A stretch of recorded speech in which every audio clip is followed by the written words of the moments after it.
만들라고 했습니까? 네, 턱이죠. 여기 저도 턱 있는데 이런 턱 말고 턱인데 턱을 손바닥 넓이만큼 그죠? 이렇게 했습니다. 손바닥 넓이가 한 15cm 되겠죠, 그죠? 그러면은 높으니까 떡이 아무래도 좀 덜 흘러내리겠죠. 그런 의미에서 좀 손바닥 넓이만큼 턱을 만들려고 했던 것 같습니다. 두 번째, 예수님은 자신을 무슨 떡이라고 하셨나요? 네, 생명의 떡. 이건 아주 자신 있게 말씀하시네요. 생명의 떡이죠. 이 자기 자신을 생명의 떡이라고 말씀하셨는데 이 떡을 먹을 때에 결코 줄이지 않고 죽지 않으며 또 영생을 얻는다고 말씀해 주셨습니다. 세 번째 문제, 사람은 떡으로만 살지 않고 무엇으로 살아야 한다고 말씀합니까? 예, 하나님의 말씀으로 살아야 되죠. 진설병을 상 위에 두어 항상 내 앞에 있게 할지라 이렇게 했는데 진설병이 만약 하나님의 말씀을 상징한다면은 코람데오 여호와 앞에서 항상 말씀으로 살아라 하는 뜻이 되겠죠. 네 번째 문제, 여호와께 드릴 화제 중 하나님께 드려지는 지극히 거룩한 것이 무엇입니까? 뭐죠? 대답이 없으시네요. 이 문제 어려운가요? 진설병입니다. 진설병이에요, 진설병. 그 진설병을 히브리어로 뭐라고 합니까? 조용합니다. 예. 전전 페이지가 나와 있는 것 같은데, 예, 한번 보십시오. 그 레헴 파님이라고 말씀드렸죠. 레헴 파님이 뭡니까? 뜻을 생각하면은 얼굴의 떡, 임재의 떡이라고 말씀드렸습니다. 그죠? 5번, 떡상 위에 진설병은 몇 줄로 놓여지며 총 몇 개입니까? 두 줄씩, 총 12개죠. 그러니까 6개씩 두 줄이죠. 그래서 6개, 6개 합치니까 12개. 그래서 이거는 12지파를, 그러니까 구약의 백성들을, 이스라엘 백성들을 상징하는 숫자, 12지파로 표현되는 그 백성들을 표현하는 숫자입니다. 또 이거는 또 신약 성경에 또 12제자를 대표하는 상징적인 숫자라고 할 수 있겠죠. 그래서 모든 하나님의 백성 이렇게 생각할 수 있겠고, 떡이 떡 된다고 했죠. 그래서 하나가 되는 것을 생각해 봤습니다. 예수 안에서 하나가 돼야 되고 연합돼야 된다는 겁니다. 6번, 성도들이 예수 안에서 함께 지어져 가는 이유는 무엇입니까? 조금 어려울 수도 있는데요, 그죠? 에베소서 2장의 말씀에 보면은 성령 안에서 하나님이 거하실 초소가 되기 위하여 그리스도 예수 안에서 함께 지어져 간다 이런 말씀을 볼 때에 예수 안에서 함께 지어져 가는 이유는 언약 공동체, 성전 공동체를 만들기 위해서, 세우기 위해서 라고 볼 수 있을 것 같습니다. 7번, 여러분은 떡상 모형 그림 1과 그림 2 중에 어떤 형태가 맞다고 생각합니까? 떡상 1번은 진설 단이 없죠. 진설단이 없고, 떡상 2번은 진설단이 이렇게 새롭게 만들어져 가지고 아마 떡이 무거우니까 무게감 때문에 눌릴 것이다 해가지고 착안해서 만든 것이 떡상 진설단입니다. 근데 제가 볼 때는 성경에는 진설단이 안 나오거든요.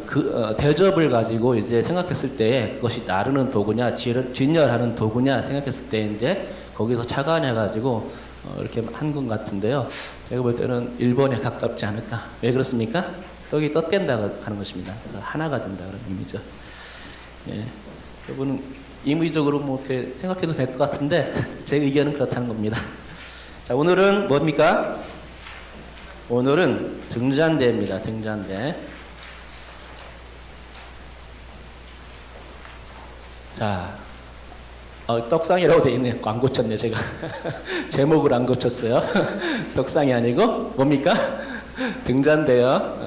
그림은 그 등잔대라는데 떡상이라고 제목. 원본에다가 만들었기 때문에 제목을 못 고친 것 같습니다. 이 떡상은 어디에 있었죠? 그 성소 내에 북쪽에 있었죠. 그러면은 등잔대는 남쪽에 있습니다. 남쪽에 그 서로 떡상과 등잔대가 마주 보고 있게 되어야 했습니다. 그러면은 등잔대의 그 영적인 의미는 어떤 것일까? 혹시 생각해 봤습니까? 등잔대의 영적인 의미. 잘 모르시겠으면은 넘어갑니다. 배울 테니까. 예. 우리 그 다음에 보면요. 서론적 설명에 이제 보겠는데요. 서론적 설명에서 그 그림 세 개를 볼 수가 있어요. 어떤 거냐면은 메노라, 모리아, 이스라엘 국장입니다. 메노라는 등잔대입니다. 이렇게 등잔대를 말하는 거고, 히브리어로 메노라, 무노라 뭐 이렇게 말합니다. 또 이거는 모리아입니다. 등잔대하고 굉장히 비슷하게 생겼죠. 고대 식물인데 굉장히 비슷합니다. 이것에서 착안해가지고 하나님께서 이렇게 만들어라 했는지도 잘 모르겠는데 아무튼 그런 비슷한 식물이 있어요. 또 이거는 이제 국장인데 이스라엘 국장. 우리나라 국장은 태극기 뭐 이렇게 모양 이렇게 해가지고 둥글게 해가지고 사용하고 있는데 이스라엘 국장은 저렇게 가운데에 메노라가 그려져 있습니다. 메노라가 그려져 있는 지금 메노라가 어떤 모양입니까? 위에 이게 사선 모양으로 이렇게 돼 있습니까? 아니면 위에가 수평 모양으로 돼 있습니까? 수평 모양으로 돼 있죠. 등잔을 붙이는 부분이 이렇게 수평 모양으로 돼 있죠. 맨 위에 꼭대기 부분. 그리고 가해가 뭐가 있냐면은 그 올리브 나무 잎사귀 열매가 작게 달렸는데요. 열매하고 잎사귀가 이렇게 그려졌습니다. 평화를 상징하는 거죠. 그리고 가운데 그 올리브 잎사귀 사이에는 이스라엘이라고 써 있습니다. 이제 이게 그 올리브 그 기름이고 또 열매입니다. 대추 열매 있죠? 그거하고 비슷하게 생겼습니다. 감람 열매라고도 하죠. 감람나무. 참고로 말씀드렸고요. 그러니까 외소죠. 외소. 여기 보면은 그 서론적 설명에서 네 번째 줄 내소라고 있는데 외소나 성소라고 해야 맞는 것 같습니다.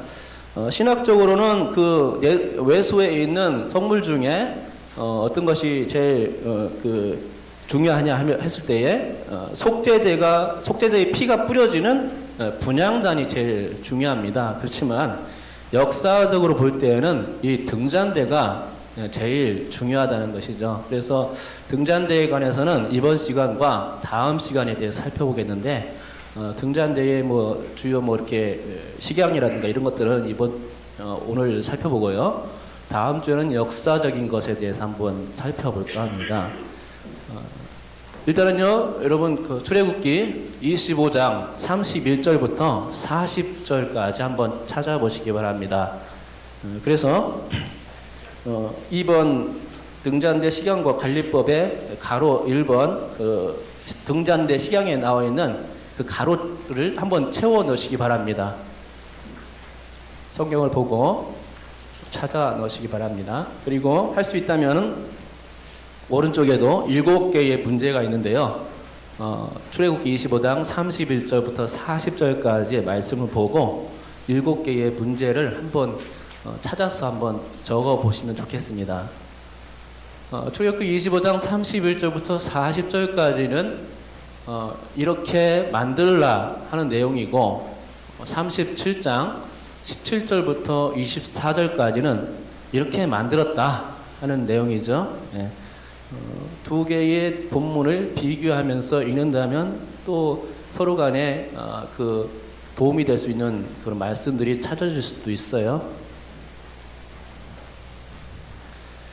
31절부터 40절까지 한번 1분간 한번 시간 드리겠습니다. 한번 찾아서 한번 적어 놓으시기 바랍니다.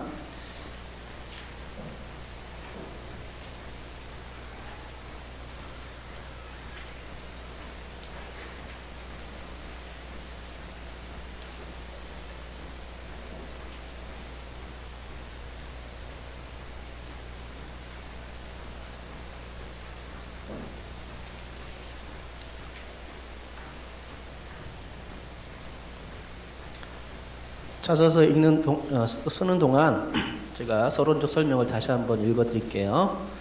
등잔대, 메노라는 이스라엘의 국장으로 사용되고 있는데 등잔대는 보리아라는 고대 식물의 모양과 매우 흡사하다. 메노라는 다윗의 별과 함께 오늘날까지 유대인의 민족적 상징물이 되고 있다. 등잔대는 히브리어로 메노라라고 칭하는데 이는 빛을 뜻하는 네르의 파생어이다. 성소에 있는 성물 중 신학적으로는 속죄제의 피가 뿌려지는 향단이 가장 중요하겠지만 역사적으로 볼 때에는 등잔대가 가장 중요합니다. 알겠습니다. 메노라는 그 빛을 뜻한다고 합니다. 그래서 네르라는 단어의 그런 파생어입니다.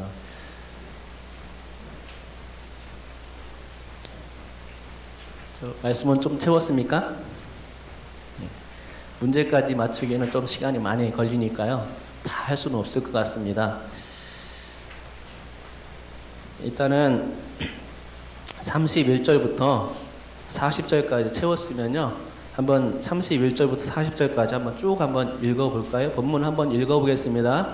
읽으면서 오른쪽에 있는 문제는 한번 이렇게 또 다시 시간 있게 이제 제가 설명을 드리면서 그 문제를 풀 테니까요. 31절부터 40절까지 읽겠습니다. 시작.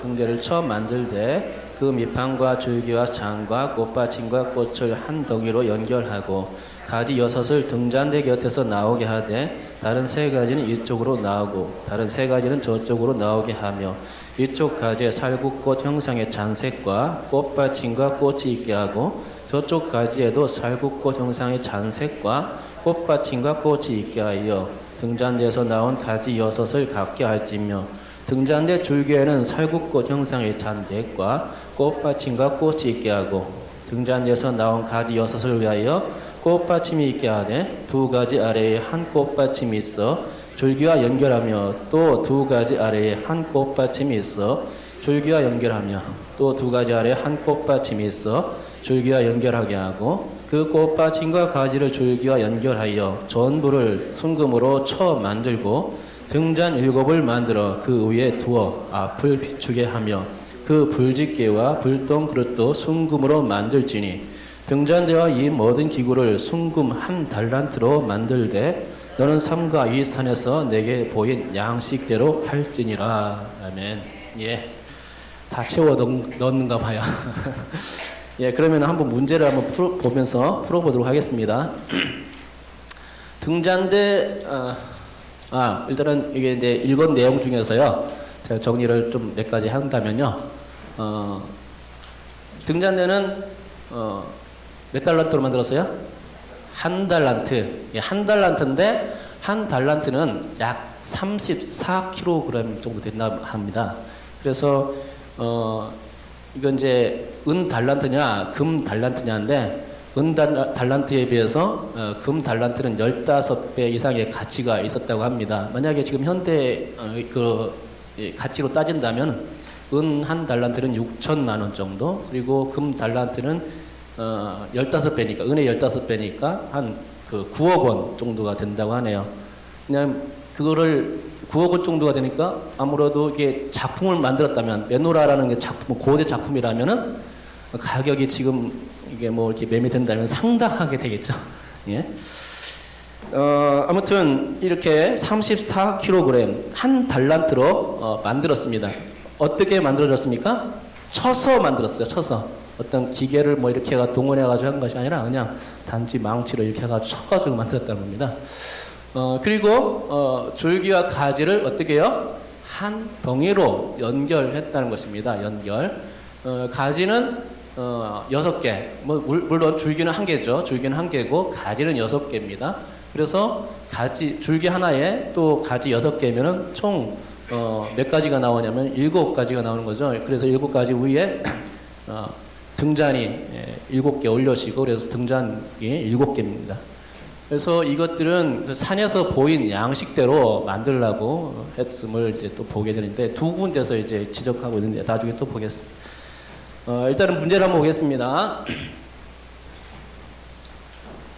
등잔대 시강에서 연결이라는 단어는 몇 번 나옵니까? 예? 5번. 이야, 정확합니다. 5번 나옵니다. 5번 나온다는 얘기는 강조되고 있다는 거죠. 성경에서 읽다가 많이 나오는 단어가 있으면 이건 강조하고 있다라는 단어이기 때문에 중요하다 이렇게 생각하면 됩니다. 연결 5번 나옵니다. 등잔대에는 살구꽃 형상의 잔이 총 몇 개나 된다고 말씀하고 있지요. 3개 나오고 또 7개 나오고 또 네? 4개. 4개도 나오고요. 맞을까요? 제가 볼 때는 22개입니다. 왜 그럴까요? 한번 볼까요? 32절에 보세요. 32절 봤죠? 가지 6이라고 되어 있죠? 그러니까는 이쪽 3개, 저쪽 3개라는 겁니다. 가지 6개. 그죠? 예. 그러니까는 가지 6을 등잔대 곁에서 나오게 하는데, 다른 3가지, 그러니까 뭐 왼쪽, 오른쪽이 되겠죠? 만약에 왼쪽이라면 왼쪽의 3가지는 이쪽으로 나오게 하고, 그리고 다른 3가지는 저쪽으로 나오게 하는 겁니다. 그렇죠? 예. 왼쪽 3개, 오른쪽 3개 이렇게 나오게 하는 6가지란 얘기입니다. 그리고 33절에 보니까 이쪽 가지에 살구꽃 형상의 잔셋이라고 되어 있습니다. 그렇죠? 잔셋인데 꽃받침과 꽃이 있게 하고 했어요. 그러니까 가지 하나에 잔 3개가 있다는 얘기입니다. 그죠? 잔 3개가. 그런데 저쪽 가지에도 살구꽃 형상의 잔 셋과 꽃받침과 꽃이 있게 하여 이렇게 됐죠. 이쪽 가지에 잔 3개가 있다는 겁니다. 그리고 꽃받침과 꽃이 있게 하고 저쪽 가지에도 뭐가 있어요? 잔 셋과 꽃받침과 꽃이 있다는 얘기입니다. 그렇죠? 그런데 그 뒤에 뭐라고 되어 있어요? 등잔대에서 나온 가지 6을 갖게 할지며 이렇게 되는 겁니다. 그렇죠? 그러니까는 가지 하나에만 3개가 있다는 얘기예요. 그럼 가지 6개니까 몇 개입니까? 예? 18개죠. 예. 그리고 34절에 보니까 등잔대 줄기, 이제 줄기예요. 그죠? 가운데 줄기. 그죠? 줄기에는 살구꽃 형상의 잔 몇 개요? 4개가 있다는 겁니다. 그리고 꽃받침과 꽃이 있게 하고, 그럼 18개 하고 4개 하고 더하면 예, 맞습니다. 22개입니다. 자, 어렵죠? 자, 이게 읽으면서 무슨 뜻인가 막 전혀 뜻을 이해 못했을 거예요. 지금은 이해 좀 되죠? 예. 세 번째 문제입니다. 줄기와 가지는 각각 몇 개입니까? 이건 아까 뭐 얘기했었죠? 줄기는 1개고 가지는 6개라는 것입니다. 32절에 나오죠? 그다음에 등잔대 부속물은 무엇이며 무엇으로 만들었습니까? 몇 절에 나오죠? 몇 절? 끝 부분에 있죠? 36절에 나옵니까? 8절에 나온 것 같은데? 38절이지 않습니까? 그죠? 읽어볼까요? 시작. 그 불집게와 불똥 그릇도 순금으로 만들지니 부속기구들은 불집게와 불똥 그릇입니다. 이것들은 또 역시 순금으로 만들었다는 얘기입니다. 자, 그 다음에 등잔대는 순금 몇 달란트? 아까 얘기했죠? 1달란트입니다. 몇 절에 나오죠? 39절에 나옵니다. 39절. 그 다음에 등잔대는 어디를 비추게 하라고 말씀하고 있습니까? 앞입니다. 앞. 민수기 8장 2절에도 나와요. 앞을 비추라고. 예. 몇 절에 나온다고요? 여기서는 37절에 나오죠. 7절. 예. 등잔 7을 만들어 그 위에 두어 앞을 비추게 하며, 앞을 비추게 하는 겁니다. 자, 7번째 문제는 등잔대 가지 아래에 무엇이 있다고 그래서 줄기와 연결하라고 하셨나요? 뭡니까? 꽃받침이에요? 진짜요? 에이, 아닌데요. 그 앞에 뭔가 붙었어요. 아이고, 아닙니다. 잘 읽어야 돼, 잘. 꽃받침이긴 꽃받침이에요. 근데 그 앞에 한 단어가 있어요. 한 꽃받침. 한 꽃받침. 몇 절입니까? 35절. 35절에 보면은 등잔대에서 나온 가지 6을 위하여 꽃받침이 있게 하되, 가지 6다 그렇게 하라는 얘기입니다. 두 가지 아래, 그러니까 두 가지 아래, 맨 위에 두 가지 아래에 한 꽃받침이 있어요. 한 꽃받침이죠.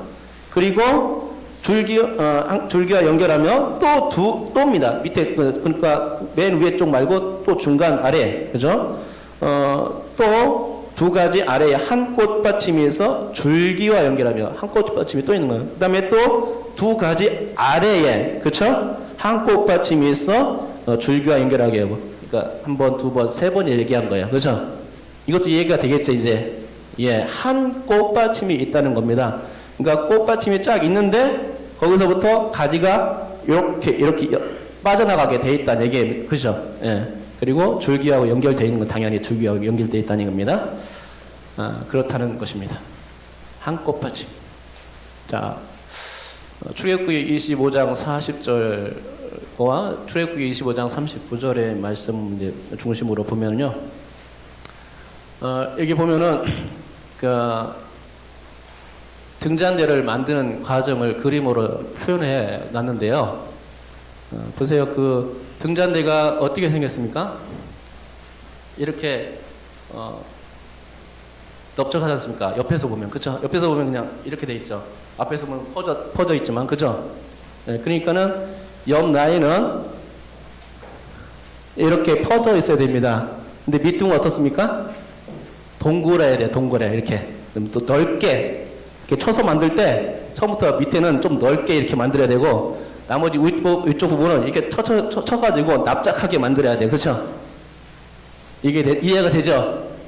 너비로 이렇게 퍼져 있으니까. 옆에서 볼 때는 반듯한데 앞에서 볼 때는 이렇게 높게 퍼져 있으니까 그 밑에 부분은 이거 받침이니까 넓게 해야 되고, 위에 부분은 납작하게 두드려 가지고 또 이렇게 가지 좀 내고 이렇게 해가지고 만들어야 되는 겁니다. 그렇죠? 예. 과정을 이렇게 만들어 놨고요. 그 다음에 이 등잔대에서 줄기의 그 어떤 형상이라고 말씀하고 있습니까? 살구꽃 형상이라고 말씀하고 있죠. 살구꽃 형상인데 이 살구꽃은 우리나라의 살구꽃을 말하는 것이 아닙니다. 꽃이 비슷해서 살구꽃이라고 번역하고 있어요. 그냥 그러면 무슨 꽃이냐? 아몬드 꽃입니다. 아몬드 꽃. 아몬드 꽃인데 저 보면은 저희 가지가 있죠. 가지에서 뭐 줄기가 하나 나와가지고 이렇게 피는 것이 아니라 바로 펴 있죠. 바로 봉오리가 맺히고 꽃이 쫙 나와 있습니다. 그렇죠? 예. 그걸 생각하면은 등잔대가 꼭 이렇게 모르겠어요. 사진들 보면은 뭐 이런 식으로 붙어 있는데, 아니면 성경에는 지적하는 바가 없기 때문에 모르겠는데 튀어나올 수도 있다는 얘기죠. 이렇게 꽃처럼 튀어나올 수도 있어요. 튀어나와가지고 꽃이 돼 있고, 튀어나와가 꽃이 돼 있고, 이렇게 될 수도 있을 것 같긴 해요. 잘 모르겠어요. 어떤 거지. 이렇게 지금 바로 방금 그림 띄워진 것처럼 뭐 이렇게 될 수도 있겠고요. 바로 연결되면서 이렇게 자연스럽게 될 수도 있겠고요. 그런데 여기 보면은 지금 여기 이제 삼중으로 되지 않습니까? 여기가 이제 그릇, 잔이로, 한글 성경에는 잔으로 표현되어 있고, 여기는 꽃받침으로 표현되어 있고, 꽃으로 표현되어 있어요. 근데 과연 저럴까요? 세 부분으로, 꽃이 이렇게 세 부분으로 되어 있을까 하는 겁니다. 히브리 그 언어에 보면은, 그 본문을 그때 보면은, 한글 성경은 어떻게 됐죠? 그 잔 셋과 꽃받침과 꽃 이렇게 되어 있지 않습니까? 과가 들어가 있지 않습니까? 접속사로 연결되어 있어요. 근데 히브리어상으로는 그게 아니란 겁니다. 그러니까 한글 성경도 이렇게 되어 있죠. 잔 색과 그 다음에 꽃받침과 꽃. 그래서 꽃받침과 꽃에는 세 개라는 말이 없어요. 무슨 말인지 알죠? 그러니까는 잔 하나에 꽃받침과 꽃이 있는 거예요. 대등 접속사가 아닙니다. 그죠? 그러니까 요거는 잘못된 겁니다. 이게 잔이 없어요. 그러면 잔은 무엇을 의미하냐? 여기 펴 있는 거 있죠? 꽃이 피어 있지 않습니까? 이 부분, 여기 부분이 잔처럼 생겼지 않습니까? 그거 잔을 말하는 겁니다. 그러니까 꽃받침과 꽃이 하나의 잔이에요. 그렇게 생각하면 될 겁니다. 이렇게 이거 아닙니다. 그림이. 예. 그리고 이제 여기다가 이제 한 꽃받침이 여기 있는 거죠. 꽃받침이 여기 있는데 줄기에서 나온 꽃과 잔과 잔 끝에다가 꽃받침이 바로 붙어 있는지 아니면 이게 좀 떨어져서 꽃받침만 하나 달랑 있는 건지 그건 잘 모릅니다. 여기처럼 이렇게 붙어 있잖아요. 여기는요. 그렇죠? 붙어 있는데 실제적으로 어떻게 되는지는 정확히 모릅니다. 그 다음 보면요. 자, 계략적 설명, 양식 보면은요. 어떤 식양이 맞는 식양일까? 1번이 나오죠? 1번. 그거에서 보면은, 제가 여기 그림을 그대로, 자료에 있는 그림을 그대로 이렇게 화면에 옮겨봤어요. 1, 2, 3, 4, 5번 이렇게 옮겨놨는데, 그림을 볼 때에, 첫 번째, 이 성경에는 등잔대 만들 때, 구체적인 그런 사이즈, 높이, 뭐 이런 게 안 나옵니다. 그래서 높이나 두께, 뭐 너비 이것이 안 나왔기 때문에 대략적으로 뭐 추측만 할 것뿐인데요. 높이 같은 경우는 전승에 의하면은 한 3규빗 정도 됐을 거라고 얘기합니다. 3규빗이면은 1규빗이 50cm로 잡고 3규빗이라면 그러면 얼마입니까? 1m 50cm 정도 되죠. 그러면 1m 50이면은 한 제 목 정도 올 겁니다. 상당히 좀 높은 편이죠? 예, 이 정도 됩니다. 이 정도 높이에서 눈 높이에서 바로 이제 불 감검하고 막 그러는 거죠. 예. 두께는 아무도 모르겠습니다. 두께에 관한 것은 알 수 없으니까. 또 이 등잔대가 여기 2번 그림 있죠? 2번 그림 어떻게 됐습니까? 사선으로 되어 있죠? 사선으로 되어 있는데 이것도 잘 모릅니다. 수평, 나머지는 다 이게 수평으로 되어 있는데 이것만 사선으로 되어 있는데 사선으로 되어 있는지 수평으로 되어 있는지도 알 수가 없습니다. 그런데 로마의 이스라엘 성전이 예루살렘 성전이 70년에 파괴되었지 않습니까? 파괴될 때 메노라를 로마 사람들이 훔쳐갔거든요. 훔쳐가서 개선문에다가 조각했습니다. 조각한 거 보니까 거기에 보니까 수평으로 되어 있는 거예요. 제가 볼 때 그러니까 사선은 아닌 것 같아요. 수평으로 메노라가 수평으로 되어 있을 거다 이렇게 생각하고요. 그러니까 2번 그림은 아닌 거죠. 그러면은 계략적 양식에서 우리가 세 가지를 볼 수 있는데요. 첫 번째는 무슨 양식이요? 읽어보세요. 시작. 가지와 잔의 양식. 시작. 네, 가지와 잔의 양식입니다. 이게 무슨 말이냐면 출애굽기 25장 33절을 우리 한번 다 같이 한번 읽어보겠습니다.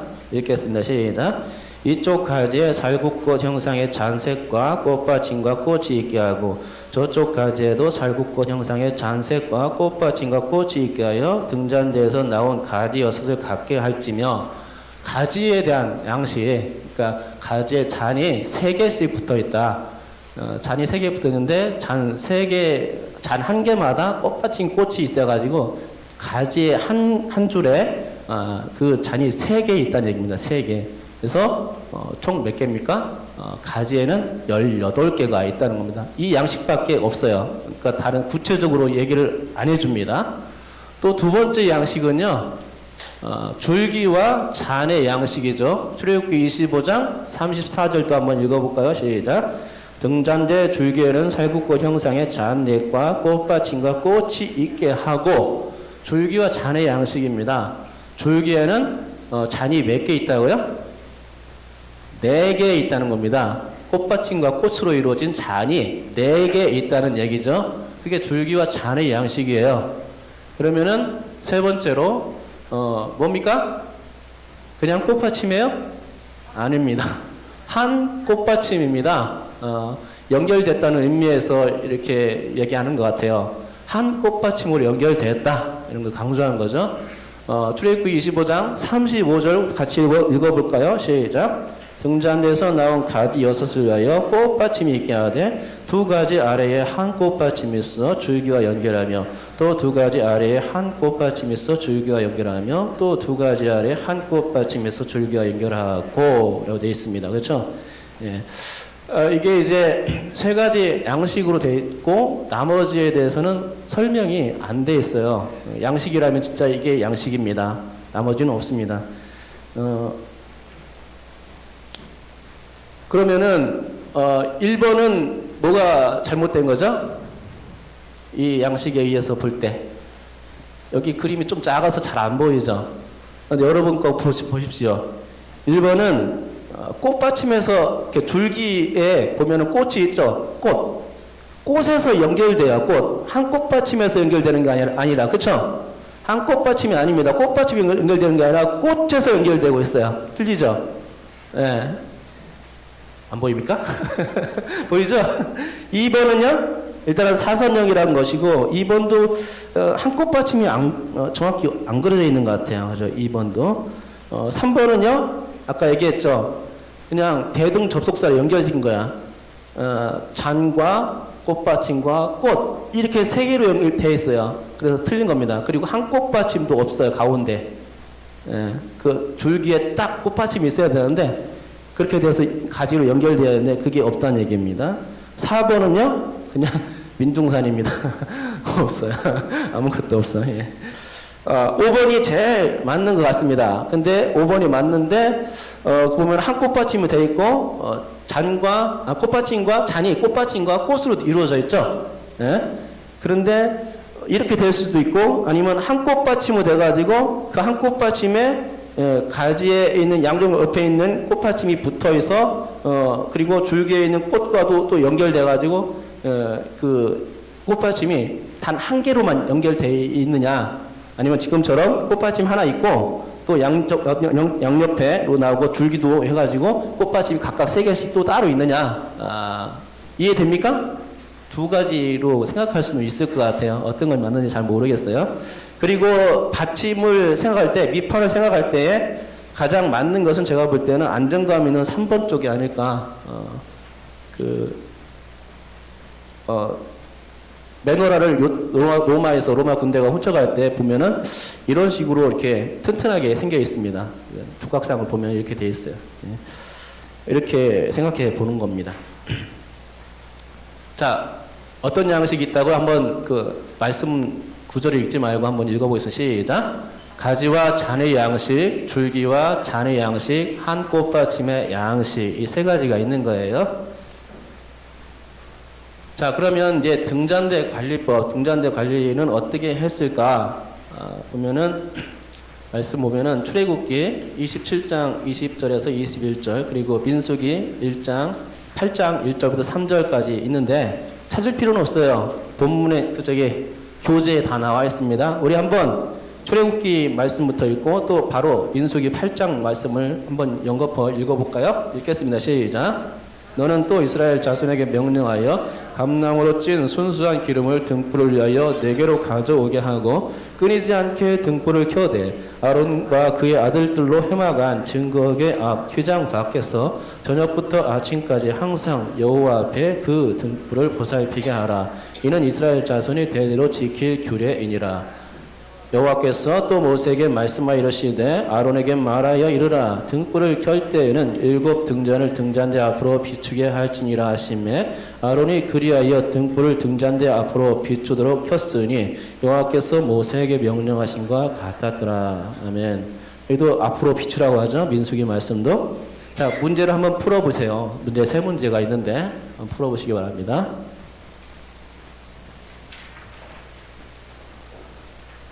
등잔불은 무슨 기름을 사용하였습니까?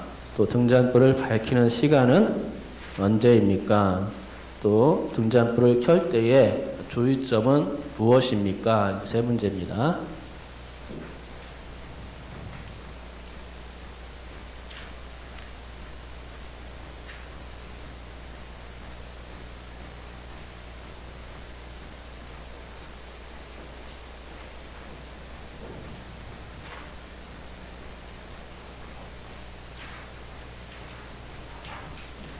자, 등잔불은 무슨 기름을 사용했죠?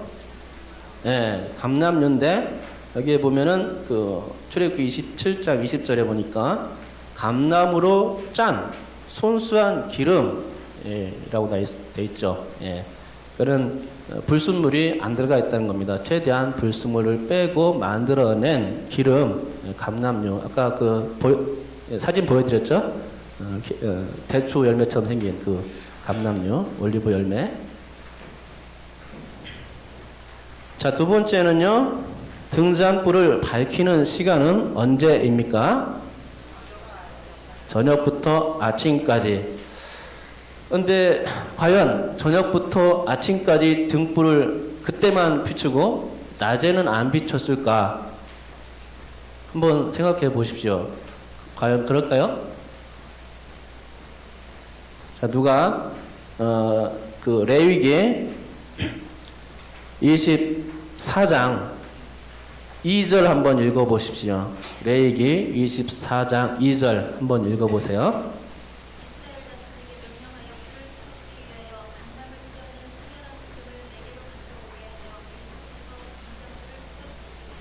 예, 뭐라고 돼 있어요? 계속해서 등잔불을 켜게 하라고 그렇게 말씀하고 있죠. 그러니까 학자들의 의견이 두 가지로 갈려지는 겁니다. 첫 번째는 계속해서 불을 켜두었다. 또 다른 학자는 낮에는 끄고 저녁에는 아마 불을 켰을 것이다. 뭐 이렇게 얘기하는 거죠. 그런데 제가 볼 때는 일단 항상 켜두었을 거라고 생각해요.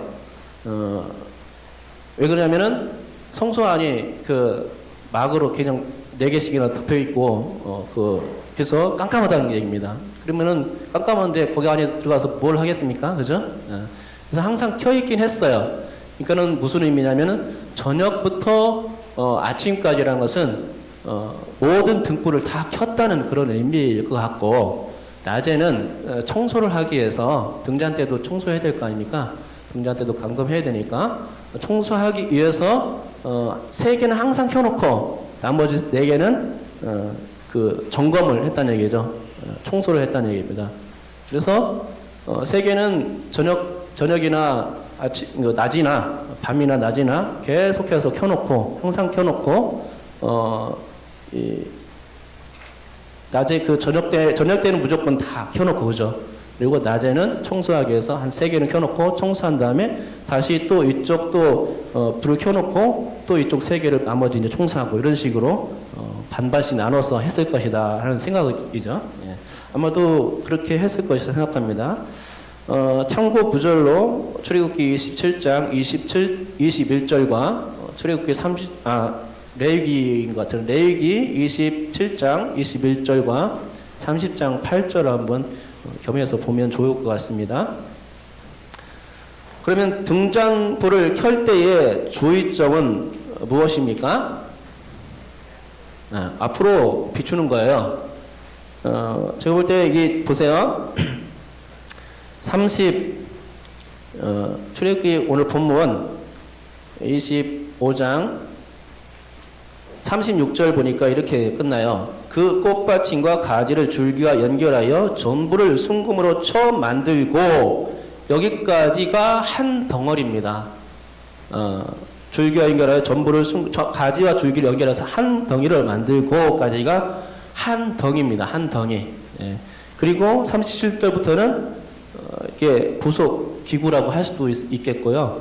그래서 따로 만든 거라고 생각합니다. 37절 보니까 등잔 7을 만들어 돼 있죠. 그 위에 두 앞을 비추게 하며 돼 있는데, 이거는 등잔 그 맨 위에 있는 7개 등잔이 7개인데, 그것이 고정으로 만들었다면은 그 줄기나 가지하고 연결시켜 고정으로 만들었다면 이렇게 앞을 비추게 하며라고 얘기를 굳이 할 필요가 없어요. 그렇죠? 근데 제가 청소할 때는 이렇게 이제 또 내렸다가 청소하고 또 올려놓고 하면서 이렇게 움직일 수 있는 거기 때문에 이거를 굳이 이렇게 말씀을 하는 거라 생각합니다. 앞을 비추게 하라는 얘기죠. 청소해놓고 거꾸로 돌려놓지 말고 불빛이 앞에 있게 이렇게 하라는 얘기입니다. 자, 우리 거기 말씀 중간에 설명 있죠, 설명. 문제 3개 있고 그 밑에 설명을 한번 우리 다 같이 한번 읽어볼까요? 시작. 출애굽기 25장 37절에 앞을 비추게 하며 이는 원어의 뜻을 볼 때에 등대의 앞 그리고 그 맞은편 또 그리고 그 맞은편 위까지 비추게 하라는 매우 세밀한 지시였다. 민수기 8장 2절에선 등불을 켤 때에 7 등잔불이 기본적으로 앞쪽을 비추게 하였는데 그 빛 방향의 전면에선 제사장이 등불을 점검하는 곳이며 등잔대와 마주 보는 곳은 떡상이며 지성소 휘장 곧 서쪽을 강조하는 것을 보면 정면, 측면 그리고 윗면까지 등잔대의 빛을 성소 구석구석에 비추도록 하였음을 알 수 있다. 앞을 비추게 했다는 뜻이 꼭 앞만 아니라 윗면도 마찬가지로 비추란 얘기고요.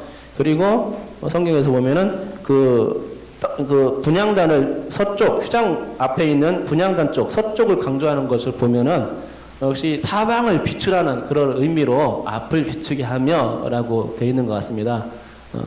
빛은 빛이 비추는데 한 곳만 이렇게 비추지는 않죠. 사방으로 비춰집니다. 어쩔 수 없어요, 이거. 그렇죠? 예. 그리고 빛을 이렇게 비추는데 특수한 기구 막 바람을 세게 해서 하지 않는 이상 불은 위쪽으로 되어 있어요, 이렇게. 그죠? 이렇게 되지, 옆으로 나가지 않아요. 그렇죠? 위쪽으로 나가야 됩니다. 이렇게 세워졌어요. 그런데 등잔 를 만들 때 불을 붙이는 부분이 앞에 있다는 얘기입니다. 그래서 그렇고 자, 그러니까 이렇게 돼 있죠. 이게 이제 등잔대인데 여기 이제 이 등잔대는 좀 뾰족하게 돼 있어요. 그래서 뾰족한 부분 앞쪽에다가 이렇게 불을 앞쪽에 붙이게 되어 있다는 얘기입니다. 그렇죠? 보이죠? 예. 자, 우리 말씀 한번 쭉 읽어보겠습니다. 하나, 둘, 셋, 넷, 다섯, 여섯, 7개 정도의 말씀이 있는데요. 한번 읽도록 하겠습니다. 시작. 하나님이여 우리를 도리시키시고 주의 얼굴빛을 비추사 우리가 구원을 얻게 하소서. 여호와는 나의 빛이요 나의 구원이시니 내가 누구를 두려워하리요. 여호와는 내 생명의 능력이시니 내가 누구를 무서워하리요. 예수께서 또 말씀하여 이르시되 나는 세상의 빛이니 나를 따르는 자는 어둠에 다니지 아니하고 생명의 빛을 얻으리라. 내가 세상에 있는 동안에는 세상의 빛이로다. 예수께서 대답하시되 낮이 12시간이 아니냐. 사람이 낮에 다니면 이 세상의 빛을 봄으로 실족하지 아니하고 너희는 세상의 빛이라 산 위에 있는 동네가 숨겨지지 못할 것이요. 이같이 너희 빛이 사람 앞에 비치게 하여 그들로 너희 착한 행실을 보고 하늘에 계신 너희 아버지께 영광을 돌리게 하라. 아멘. 등잔대 관리법을 정리 일단은 한번 해보면요. 그 뒤에 이제 설명이 있는데 이거를 간단하게 제가 축약해서 3개 정도로 만든 겁니다. 첫 번째는 빛과 반사된 빛인데요. 그것을 뭐라고 하면은 그 태양과 달에 비유하면 좋을 것입니다. 태양을 근원빛으로 생각한다면 달은 어떻습니까? 반사된 빛이죠. 근데 그 예수님 자신을 나는 세상의 빛이라고 자신이 이렇게 직접 말씀하셨는데 또 다른 구절에서는 너희는 세상의 빛이라고 말씀하고 있습니다. 그렇죠? 그러면 나는 세상의 빛이라고 너희는 세상의 빛이 똑같은 세상의 빛인데 어떤 것이 근원의 빛이에요? 예수님이 근원의 빛이라는 겁니다. 그러니까는 예수 그리스도는 근원의 빛으로서 구원, 생명의 빛을 비추는 빛이죠. 그리고 그리스도인은요? 반사된 빛을 비추는 빛이죠. 달과 같은 영광입니다. 우리도 빛이 나요. 꼭 이마가 벗어져야만 빛이 나는 건 아니고 예, 빛이 납니다. 어떤 빛이 납니까? 예수 그리스도의 빛이 나는 거예요. 그렇죠? 예수 그리스도께 우리에게 생명의 빛을 밝게 비춰주면 우리가 그 빛 때문에 광채가 나는 것이죠. 모세가 어떻겠습니까? 시내산에 내려왔을 때 얼굴에 막 광채가 났어요. 광채. 그렇죠? 예. 똑같습니다. 우리도 예수의 빛이 비춰질 때에 우리가 그 구원의 빛 가운데 살 수가 있는 것이란 얘기죠. 그러니까는 다른 말로 말하면은 우리가 구원의 생명 빛을 받은 자들로서 세상이 어떻게 됩니까? 복음의 빛을, 생명의 빛을 또다시 비춰줘야 된다는 것이죠. 그런 역할을 우리가 해야 되는데 그 역할이 바로 빛의 관리자 역할, 제사장의 역할이라는 것입니다. 이해가 되셨죠? 예. 우리가 제사장의 역할로서 빛을 전하는 역할을 해야 되는 것입니다. 자, 그러면 이제 제작자와 제작 방식에 대해서 한번 조금 더 살펴보겠습니다. 제작자는 누구일까요? 성경에 보면은 그 성막을 만들 때 그 특출한 기술을 가진 두 사람을 소개하고 있는데, 한 사람은 부살렐, 또 한 사람은 오홀리압, 이 두 사람을 얘기하고 있습니다. 그리고 그 사람들을 돕는 사람들, 성령에 충만한 사람들을 얘기하고 있는데요. 그러면은 이 제작자는 부살렐과 오홀리압 중에 어떤 사람이었을까? 출애굽기 31장 2절에서 5절을 보니까, 특별히 4절에 보니까 이렇게 돼서, 본문 한번 읽어볼까요? 여기 나와 있죠? 교재에 나와 있습니다. 출애굽기 31장 4절만 한번 읽어보겠습니다. 시작. 정교한 일을 연구하여 금광과 노수로 만들게 하며 보석을 깎아 물리며 여러 가지 기술로 나무를 새겨 만들게 하리라. 근데 2절에 보니까 그 사람이 누구냐면은 부살렐입니다. 부살렐. 이 사람은 세공 명장이었습니다. 세공 명장. 뭐 이렇게 깎아서 물리고 만들고 뭐 이렇게 하는 거, 그거는 보석이나 뭐 이런 것들, 금과 은, 놋 이런 것들을 갖다 깎는 기술을 잘 하는 사람입니다. 우리 교회도 그런 분이 계신지 모르겠는데, 아무튼 이게 그런 기술을 가진 분이에요. 근데 오홀리압은 어떤 사람이냐? 출애굽기 38장 23절에 보면 오홀리압은 재능이 있어서 조각하며, 이 사람도 역시 조각하지만은 조각보다는 제가 볼 때는 또 청색, 자색, 홍색실과 가는 배실로 수놓은 자들아, 수놓는 일들에 더 능한 사람입니다. 제가 볼 때는요. 그리고 그렇다면은 이 둘 중에 어떤 사람이 이 등잔디를 제작했을까? 그거는 오늘의 그 말씀 노에도 나오고, 그 출애굽기 37장 17절 보면 정확히 나옵니다. 등잔대를 시작하는 부분에서 그가 또 순금으로 등잔대를 만들되라고 되어 있는데요. 그가로 시작하죠. 그런데 그 앞부분에 그 떡상을 만들 때도 또 그가라고 시작합니다. 그러면 아직 그가 누군지 모르죠. 그런데 37장 1절에 보니까 뭐라고 하냐면 부살렐이 이렇게 되어 있습니다. 그러니까는 부살렐이 그 언약궤도 만들었고, 또 부살렐이 떡상도, 조각목을 가지고 떡상도 만들었고, 또 부살렐이 순금으로 등잔대도 만들었다는 얘기가 나오는 거죠. 누굽니까? 부살렐이 만든 겁니다. 부살렐이. 예, 부살렐이 중심이 되어서, 물론요, 산에서 성막을 만들려고 했을 때 누가 지시받았습니까? 이렇게 만들려고? 모세가 그 지시받았죠.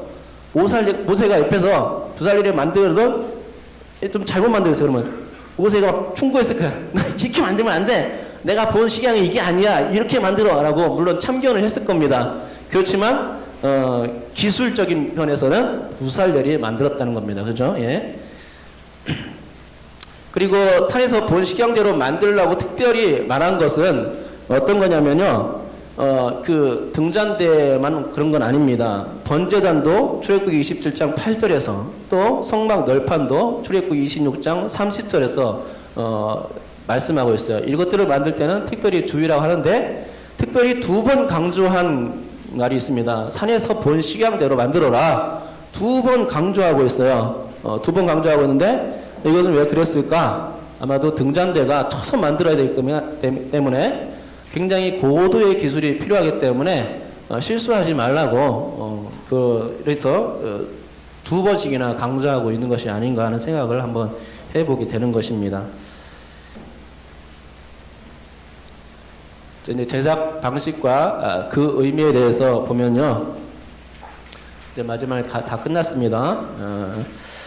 우리 말씀 한번 읽어보겠습니다. 거기 있는 말씀 다 한번 읽어볼게요.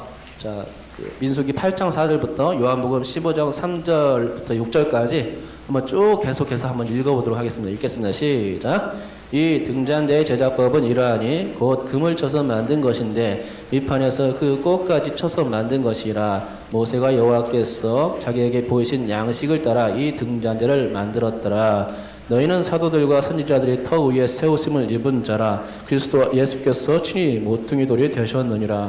그의 안에서 건물마다 서로 연결하여 주 안에서 성전이 되어가고 너희도 성령 안에서 하나님이 거하실 초소가 되게 하여 그리스도 예수 안에서 함께 지어져 가느니라. 주께서 한 포도나무를 여기 위에서 가져다가 민족들을 쫓아내시고 그것을 심으셨나이다. 주께서 그 앞서 가꾸셨으므로 그 뿌리가 깊이 박혀서 땅에 가득하며 그 그늘이 산들을 가리고 그 가지는 하나님의 백향목 같으며 그 가지가 바닥까지 뻗고 넝쿨이 강까지 미쳤거늘 주께서 어찌하여 그 담을 허시사 길을 지나가는 모든 이들이 그것을 따게 하셨나이까. 너희는 내게 일러준 말로 이미 깨끗하여졌으니 내 안에 거하라. 나도 너희 안에 거하리라. 가지가 포도나무에 붙어 있지 아니하면 스스로 열매를 맺을 수 없음 같이 너희도 내 안에 있지 아니하면 그러하리라. 나는 포도나무여 너희는 가지라. 그가 내 안에 내가 그 안에 거하면 사람이 열매를 많이 맺나니 나를 떠나서는 너희가 아무것도 할 수 없음이라. 사람이 내 안에 거하지 아니하면 가지처럼 밖에 버려져 마르나니 사람이 그것을 모아다가 불에 던져 사르느니라. 끝에 밑에 있는 설명도 한번 같이 한번 읽어볼까요? 읽겠습니다. 시작. 등잔대는 부품을 분리하여 만들었다가 끼워 맞추는 형식을 취하지 않고 순금을 쳐서 늘여서 한 통속으로 연결하여 만드는 방법을 채택하였다.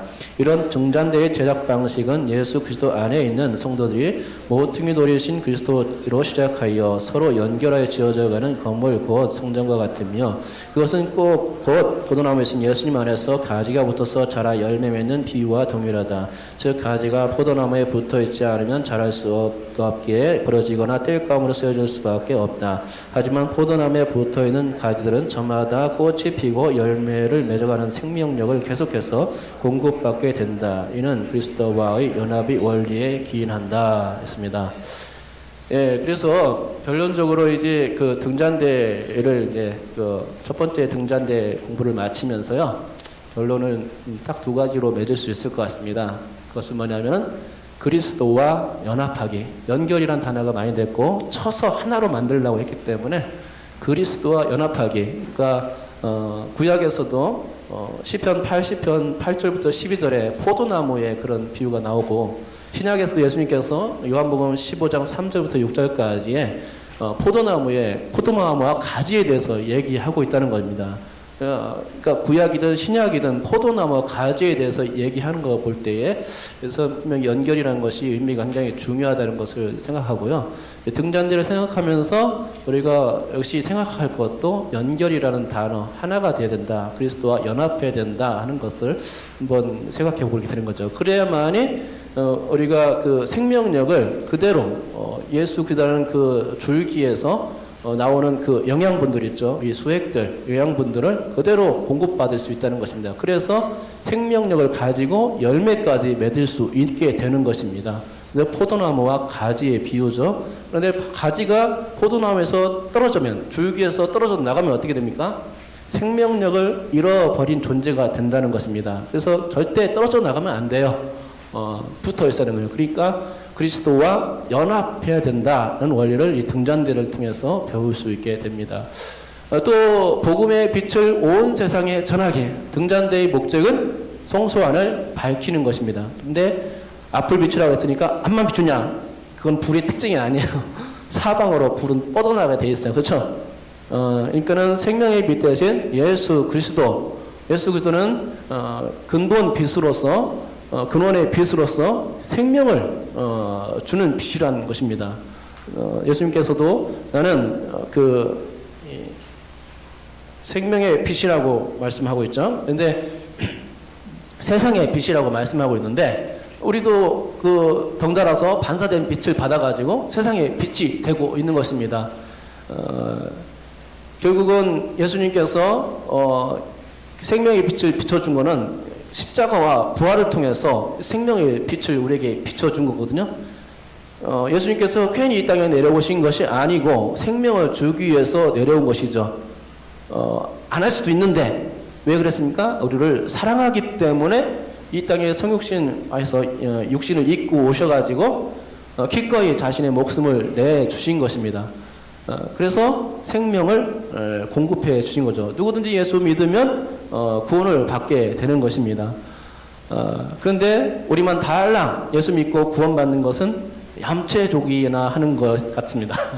그래서 이 구원의 빛을 받았으면, 생명의 빛을 받았으면, 근원적인 빛을 받았다면 그 빛을 내가 그 너무 기쁨이 충만하기 때문에 다시 한번 다른 사람에게 또다시 반사하는 거. 그것이 중요하다고 생각하는 거죠. 그래서 복음의 빛을 온 세상에 전하는 것, 빛의 관리자 역할을, 제사장이 그 빛의 관리 역할을 했는데 아침 저녁으로 불빛을 비춰주고 낮에는 그 청소도 하고 하면서 빛을 관리했는데, 우리가 제사장의 역할을 감당할 수 있어야 된다는 겁니다. 세상에 복음을, 빛을 비춰줄 수 있는. 예. 이렇게 정리하면 될 것 같습니다. 한번 읽어볼까요? 어떤 거라고요? 시작. 그리스도와 연합하기, 복음의 빛을 온 세상에 전하기입니다. 기도하겠습니다.